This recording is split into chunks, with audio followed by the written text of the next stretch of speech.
Welcome to Bloomington Today. I'm Lori Schulte. Thanks for joining us. First, we bring you the buzz for the week of January 23rd to the 29th. And we're starting off over Interstate 494 between Nicollet and Portland. It's an area along the corridor that may be impacted by the reconstruction of 494 between the airport and Highway 169. MnDOT and its partners are planning for long-term improvements to 494, and access to the interstate at Nicollet, Portland, and 12th may be reduced to help traffic flow. One possible option includes permanently closing some ramps, but MnDOT is looking at alternatives, both at these locations and the 82nd Street ramps at 35W. Information is being gathered on the impact of permanent ramp closures and benefits to traffic flow. Every time there's another access point on a freeway, it kind of slows everything down while people merge on, merge off, and it also creates some safety issues. And so with the spacing of the intersections and the ramps at Portland, Nicollet, and 12th Avenue, one of the long-range goals that we've been looking at since the early 80s is what kind of spacing should be up there to help both the safety and the movement of the corridor. If you have an opinion on possible changes to 494, MnDOT wants to hear from you. An open house is being held Thursday, January 24th from 4 to 7 p.m. at Portland Avenue United Methodist Church. That's at 8000 Portland Avenue South. You can also take an online survey by visiting bit.ly/access494.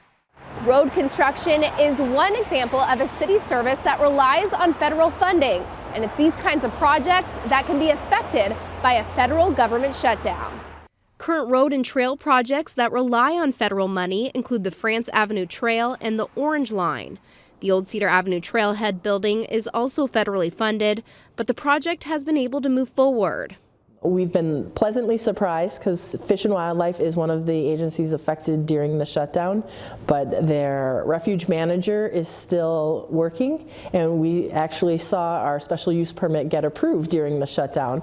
We're playing everything by ear and working hard to get things delivered, but we are affected by the shutdown, and we really appreciate those federal employees who are at work and not getting paid, really helping us out. Over in public health, Women, Infants, and Children, or WIC, is federally funded, but since grants passed through the state of Minnesota, no changes to operations have occurred. And for the Housing and Redevelopment Authority, no effects are being felt yet. The Section 8 Rent Assistance Program is funded through February. On a more positive financial note, the city's finance division recently received 2 awards. One was given by the Government Finance Officers Association for outstanding achievement in popular annual financial reporting. The annual report is published by Communications as the corporate report to the community. It was included in the June briefing. The same association also awarded the city a Certificate of Achievement for Excellence in Financial Reporting, an award the city has received for the last 47 years. That is longer than any other Minnesota city. That certificate is the highest form of recognition in the area of governmental accounting and financial reporting.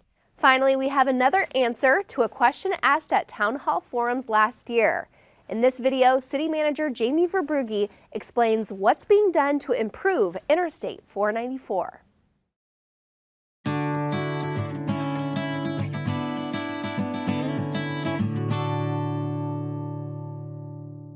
Hi, I'm Jamie Verbrugge, City Manager for the City of Bloomington, and today we're answering another question from the Town Hall Forum that the City Council hosted back in October. Today we're talking about 494 and people wanting to know what is the plan for Interstate 494. MnDOT is currently looking at the preliminary design and the associated environmental reviews from the airport all the way to Highway 169.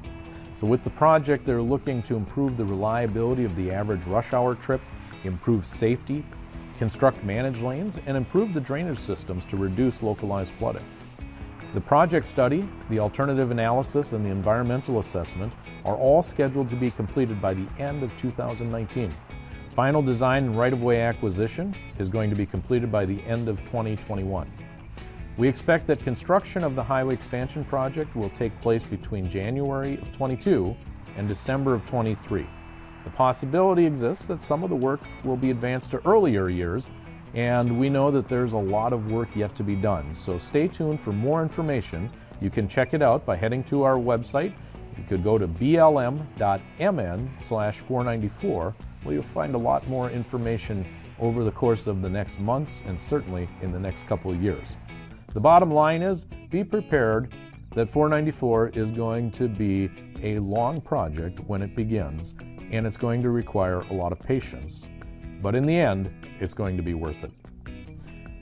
Thanks for checking in to hear about the 494 project in the city of Bloomington, and we'll have more answers to your questions coming up soon. We'll see you next time.